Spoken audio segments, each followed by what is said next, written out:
Muito bem, nós começamos mais uma entrevista no programa do Sintoresp e nós vamos conversar sobre 13º salário, porque no final de ano é a época em que os trabalhadores têm o direito de receber o seu 13º. Eu vou conversar com o Dr. Sérgio Laurindo, que é advogado trabalhista e trabalha aqui na casa, no Sintoresp, há 35 anos. Aliás, uma das marcas do Sintoresp é ter funcionários antigos, portanto ter uma equipe sólida, o que é um bom sinal, porque as equipes sólidas são mais entrosadas, evidentemente.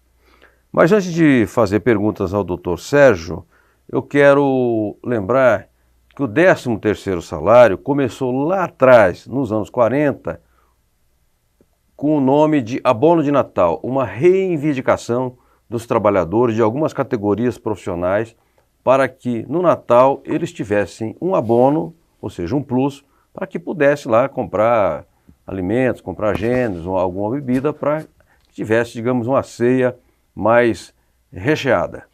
Aí os sindicatos foram negociando, a reivindicação foi crescendo, chegou a acontecer uma greve, enorme greve em São Paulo, pelo 13º salário. O Tenorinho, Luiz Tenório de Lima, me contou muito a respeito dessa greve, até que em 1962, o presidente trabalhista João Goulart regulamentou, um decreto, uma lei, ele regulamentou para que o 13º salário tivesse efetividade, fosse instituído em âmbito nacional. Portanto, uma história antes da conquista do 13º.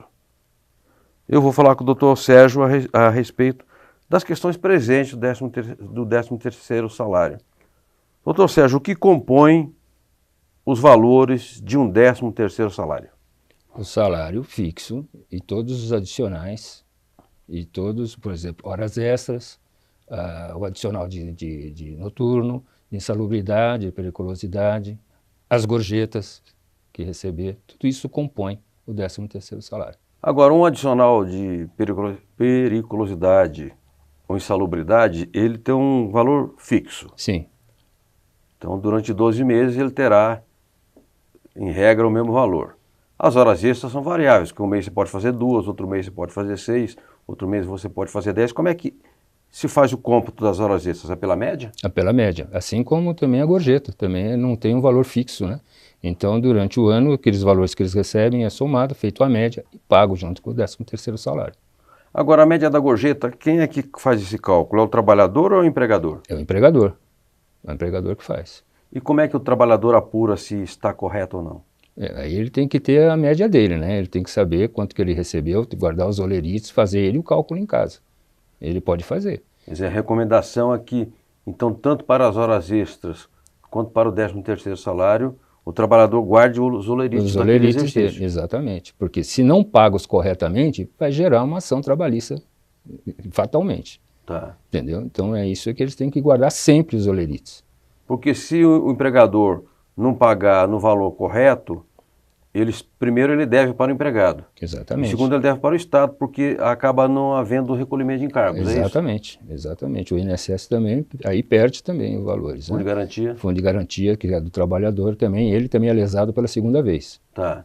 Agora, na sua experiência profissional de 35 anos, o senhor observa que o pagamento do 13º salário vem melhorando, a menos calotes ou mantém o padrão? Mantém o padrão. Mantém o padrão, principalmente quando o país passa por dificuldades como está passando atualmente, o padrão de pagamentos realmente diminui, eles fazem de tudo para não integrar ou fazem as médias para baixo. Infelizmente não podemos generalizar, existem os bons patrões e infelizmente os maus patrões. Quer dizer, na época da crise, aperta para o lado do bolso do empregado. Sim, sem dúvida nenhuma. Sem dúvida nenhuma. Por isso que estamos aqui, os sindicatos daqui, justamente para fazer essa fiscalização quando acionados pelo empregado.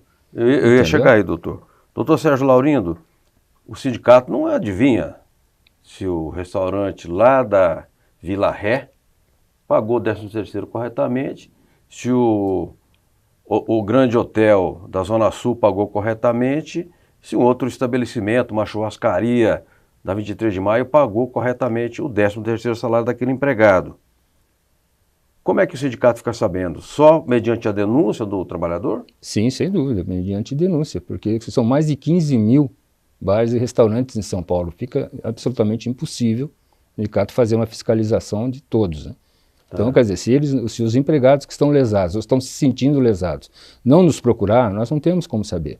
Tá. Entendeu? Então, quer dizer, quando o empregado nos aciona, a primeira coisa que a gente faz é convocar a empresa para que eles venham ao sindicato explicar o que está acontecendo, para mostrar que está pago corretamente, mas infelizmente, quando fazemos essa convocação, nem 3%, por exemplo, de 10, nem 3 comparecem no sindicato para explicar as coisas, entendeu? Aí geram famosas ações coletivas. E esse não comparecimento já é um indício de não pagamento. Exatamente, ou às vezes de simplesmente não dar atenção ao sindicato, né? Como eles têm, infelizmente, têm essa mania de agir dessa forma e passam essas informações, inclusive, para os empregados, que o sindicato não atua, que o sindicato não faz nada, não beneficia o empregado em nada, por isso não deve contribuir para o sindicato, e aí vai, né? Quer dizer, além de não pagar o empregado, ainda faz campanha contra o sindicato. Ah, sem dúvida nenhuma, porque o sindicato, que eu costumo dizer para os funcionários, eu costumo dizer para as empresas, ou quando eu converso com os reclamantes, eu falo, o sindicato não é o melhor amigo de vocês, ele é o único amigo que vocês têm. Sim. Entendeu? Então, e é pedra no sapato do mau patrão. Exatamente, sempre, né? Sim. Sempre é. Por isso que nós estamos vendo que essa lei trabalhista que aprovaram um ano atrás, como ela beneficia mais os empresários. É, uma lei para o capital, né? Para o lobby dos empresários. Assim como houve lobby contra o 13º salário, quanto da CLT, quando foi promulgado pelo Getúlio Vargas, que já podia ter constado da CLT. Entendeu? Já lá em 1940 e poucos, né? E não foi, não constou por lobby dos próprios dos empresários. Quer dizer que a classe empresarial não dorme. Não brinca em serviço. Não brinca em serviço. Em compensação, os funcionários... Às vezes vacilam muito, né? Vacilam, só vão querer, e vão tentar depois provar na Justiça do Trabalho seus direitos, que nem sempre conseguem. Perfeito. Dr. Sérgio Laurindo, advogado trabalhista, atua aqui no jurídico do sindicato há 35 anos. E hoje nós estamos falando do 13º salário. Doutor, o 13º ele tem prazos de pagamento. Sim. Quais são os prazos legais? O 13º deve ser pago em 2 parcelas, pode ser dessa forma. A primeira até o dia 30 de novembro e a segunda até o dia 20 de dezembro. Sim. A não ser nos casos de que os empregados que tiram férias e que pedem esse adiantamento, que deve ser feito em janeiro do ano em que ele vai gozar das férias. Deixa eu entender. Então tem essas 2 datas de final de ano, mas se o empregado for sair de férias, ele pode requerer o adiantamento do 13º? Sim, da primeira parcela. Então, em janeiro, por exemplo, se ele vai sair em julho de férias, já está programado para ele sair em julho, ele em janeiro tem que avisar o departamento pessoal de que ele vai querer o adiantamento de 50% do 13º. Então, junto com as férias, ele recebe a primeira parcela. Aí ele só vai receber no dia 20 de dezembro a segunda parcela. Sim. E a empresa não pode negar esse adiantamento para ele? Olha, até aquelas condições que eu falo, né? Até pode dizer, eu não tenho condições financeiras de fazer esse pagamento para você agora. Sim, mas ela tem que comprovar. Tem que comprovar, mas aí simplesmente às vezes isso acontece intramuros, né? Acontece dentro do departamento, olha, agora não dá, deixa para depois, aquelas coisas que a gente sabe que acontecem. Entendi. Então, é aí que está a negociação, tem que haver a negociação do empregado com o patrão, por isso que se fala na lei que deve se pedir em janeiro, para a própria empresa já fazer uma previsão do gasto para poder arcar com isso. Os contadores também orientar as empresas. Exatamente, isso, né? Exatamente. Tal. Agora, pode ser pago também de uma só vez, desde que seja até o dia 30 de novembro. Perfeito. Doutor Sérgio, sobre o 13º salário incidem encargos. Quais são os encargos? INSS, FGTS, até mesmo a imposto de renda, mas todos eles são descontados na segunda parcela, não na primeira. Tá.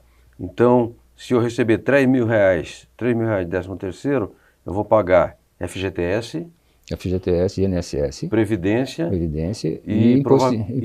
7,5% da tabela de imposto de renda. Exatamente, se ele entrar na tabela, exatamente. Agora, se eu trabalho 20 anos numa empresa regularmente e recebo 13º regularmente durante 20 anos, quando eu for me aposentar, esse valor ele é computado para a média da aposentadoria ou não? Não, porque veja bem, na aposentadoria seria por mês trabalhado e por depósitos feitos no INSS. Sim. Então, o que acontece nesse caso? O cômputo é feito do pagamento mês a mês, é feito por pagamento. Sim. Entendeu? E não por tempo de trabalho. Deixa eu explicar melhor. Se trabalhar e o empresário não fizer o depósito do INSS, não conta aquele mês como trabalhado. Tá. Entendeu? Para o INSS. Então é assim que funciona. O 13º salário tem o desconto do INSS, mas há uma discussão muito grande na doutrina com relação se ele entra ou não para o cômputo de tempo de trabalho, que não é o caso, que a pessoa simplesmente recebe uma gratificação, é um abono, né, que seria o 13º salário, não é trabalhado. Sim. Doutor Sérgio,